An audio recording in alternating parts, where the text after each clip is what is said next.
Bon les gars, j'espère que vous allez bien. Alors le Real aujourd'hui a joué son dernier match de la saison en Liga au Bernabeu et quoi qu'on puisse dire, c'était un match avec plein d'émotions.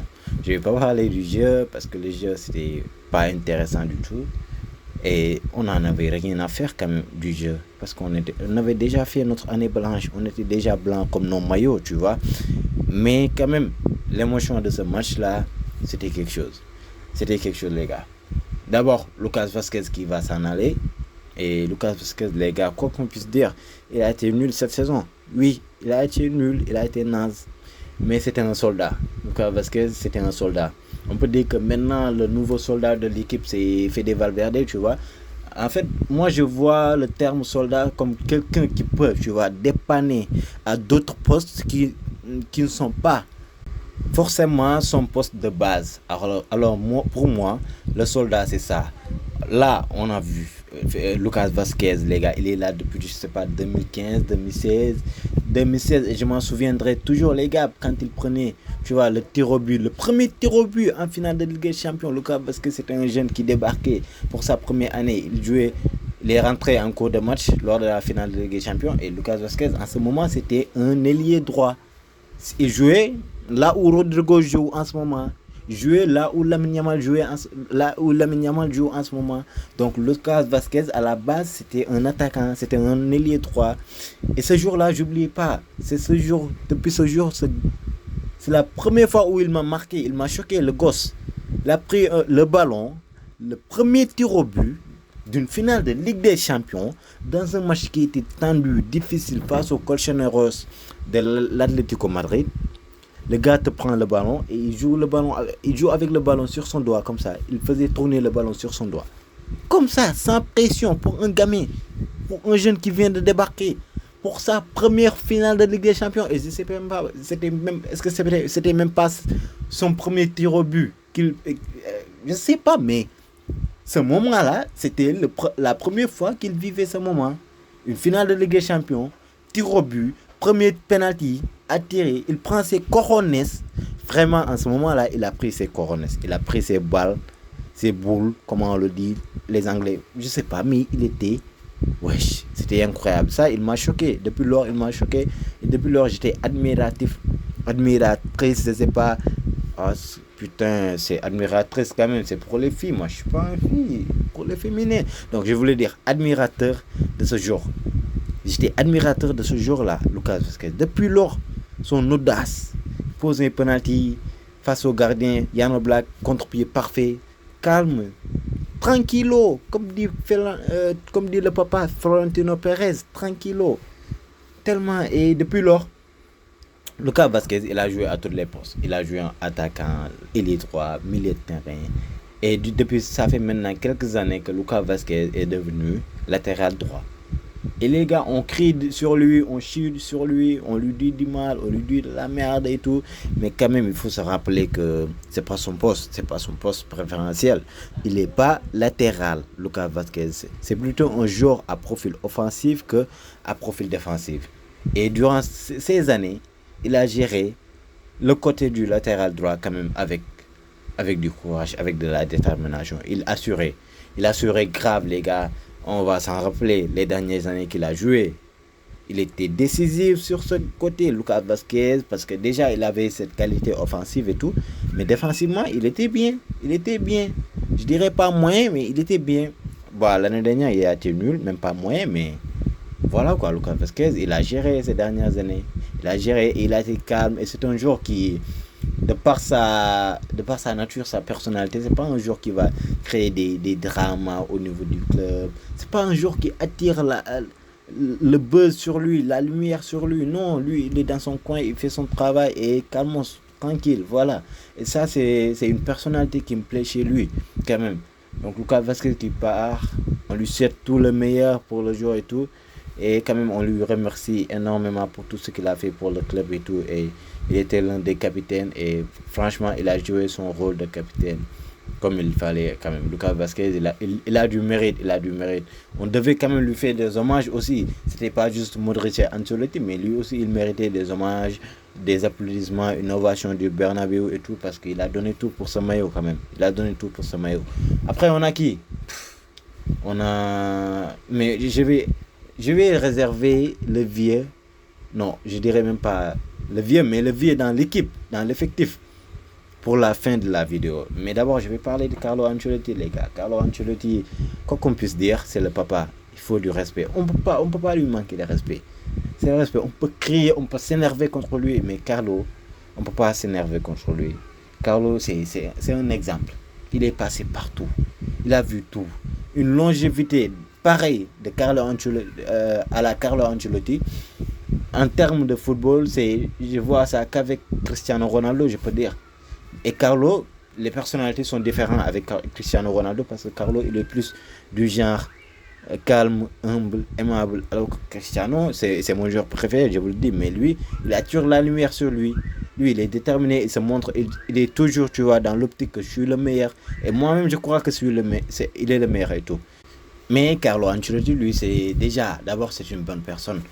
De par sa personnalité, Carlo, c'est quelqu'un qui est capable de rassembler les hommes, d'être, tu vois, d'amener une bonne ambiance dans un groupe, de rassembler les gens que tout oppose, tu vois. Et je regardais dernièrement une vidéo où on parlait de Carlo Ancelotti et on disait que dans ses équipes, il a l'habitude de prendre les joueurs.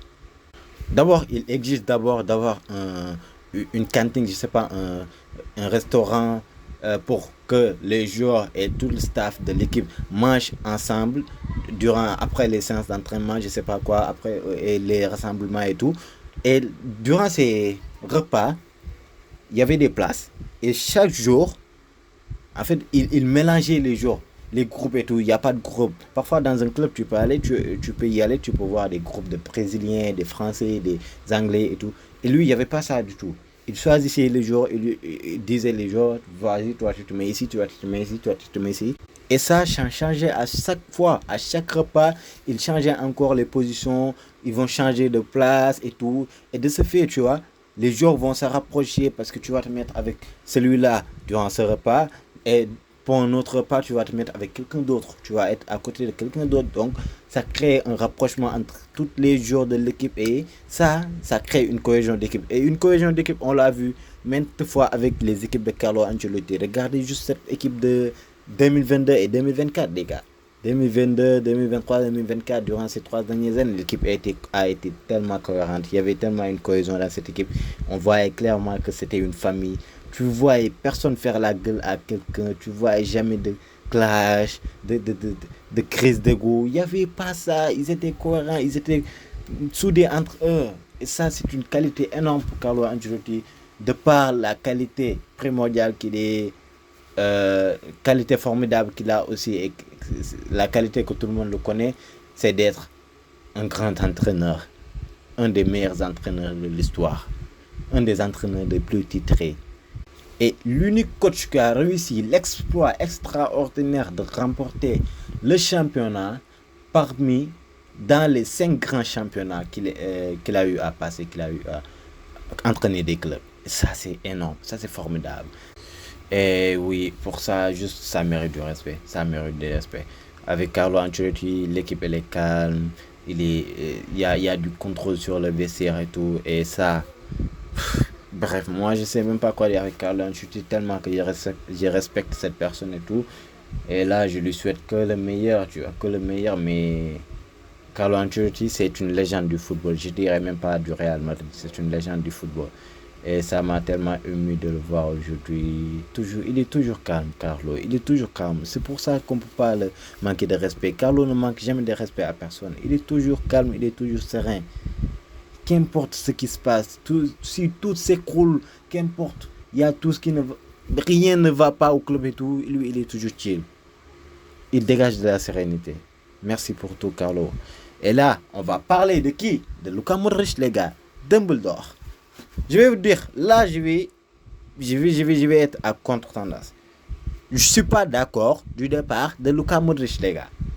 D'abord, je sais pas, je sais même pas par quoi commencer. Le remercier ou bien, mais je suis pas d'accord de son départ. Luka Modric devait encore rester une saison au moins. Mais Papi Perez, arrête ton hypocrisie là, Papi Perez. Pour juste de l'argent, t'es pas capable de garder Luka. Chaque fois, le Real libère des joueurs, je pense à mon goût, un peu très tôt.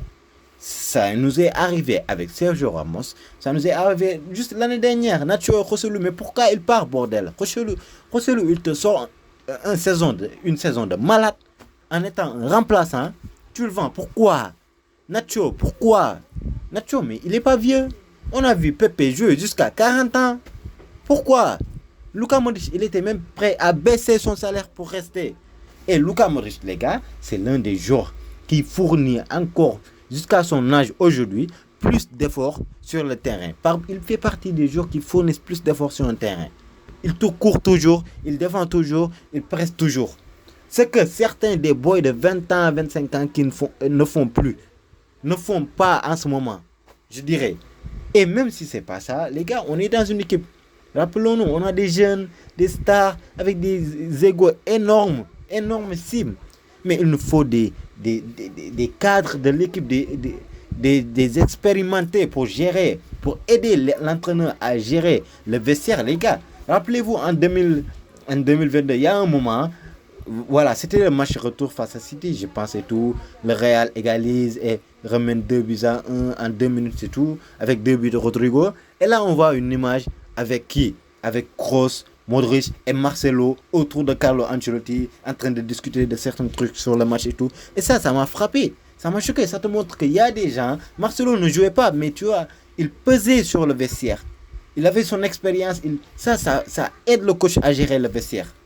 Sergio Ramos, il était comme ça avant. Ça aide un coach à gérer un vestiaire. Tu vois. Tu te dis que Cristiano Ronaldo, pendant sa période ici, c'était le meilleur joueur, c'était le joueur phare. Mais Sergio Ramos, il était le leader de l'équipe. Ramos, il était le leader de l'équipe. Là, il va rester qui? Carvajal seulement. Il va rester Carvajal seulement. Courtois, Courtois, c'est pas le gars qui va gérer le vestiaire, qui va aider à gérer le vestiaire. Courtois, il est timide. Ça reste que Carvajal. Même, ne serait-ce que ça, Luka Modric devait rester. Luka Modric devait rester, les gars. Et là, presse encore avec ses caprices d'argent et tout, son âme de businessman là qui n'a aucun pitié et tout. Bref, ça me dégoûte. Luka Modric ne devait pas partir, les gars. Ne devait absolument pas partir. Mais malheureusement, il va partir. Et on a juste à le remercier. Cette image avec Luka Modric et Toni Kroos, les gars, ça m'a fait pleurer. Je vous assure, ça m'a fait verser des larmes. Luka Modric, Toni Kroos, il se serre dans les bras. Je veux dire, le Real que j'ai connu, c'est terminé. C'est terminé le Real que j'ai connu. L'époque de BBC, l'époque du triangle de Bermude, Kroos, Casemiro, Modric, Benzema, je sais pas, non, Ramos prend un axe, non, Marcelo Carvajal.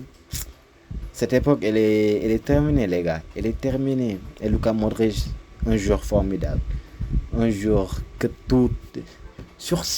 partout où il va, en Espagne, en Angleterre et tout, sur chaque terrain adverse qu'on a joué, lorsque Luka Modric venait à se faire remplacer, tu avais le stade et les supporters de l'équipe adverse qui ovationnaient ce jour. Juste ça mérite du respect. Ça, c'est pour vous montrer l'immensité de ce joueur. Un joueur formidable qui est arrivé au Real avec 0 Ligue des Champions, qui repart avec 6 Ligue des Champions. Autant, plus que le Barça de toute son histoire. Ça, c'est incroyable. Ça restera toujours dans l'histoire. C'est une légende. C'est une légende, Luka Modric. Et c'est pour ça, on lui dit, Luka, merci. Modric, merci beaucoup. Un énorme joueur qui part encore. Ça me fend le cœur. Je sais même pas quoi dire, mais Luka Modric, c'était de l'art du foot. En fait, c'est comme si un joueur qui devait même pas jouer, tellement que c'est une œuvre d'art. Et les œuvres d'art, ça s'expose au musée. Les œuvres d'art, ça se touche pas. On expose les œuvres d'art. Et Luka Modric, c'était une œuvre d'art vivant du football. Voilà ce qu'était Luka Modric. Un joueur formidable. J'aurai l'occasion peut-être de parler de Luka Modric dans la prochaine vidéo, mais là, je suis juste ému et Juste ce qu'on peut dire, c'est merci Luka Modric. Sur ce, merci les gars. À la prochaine. Ciao.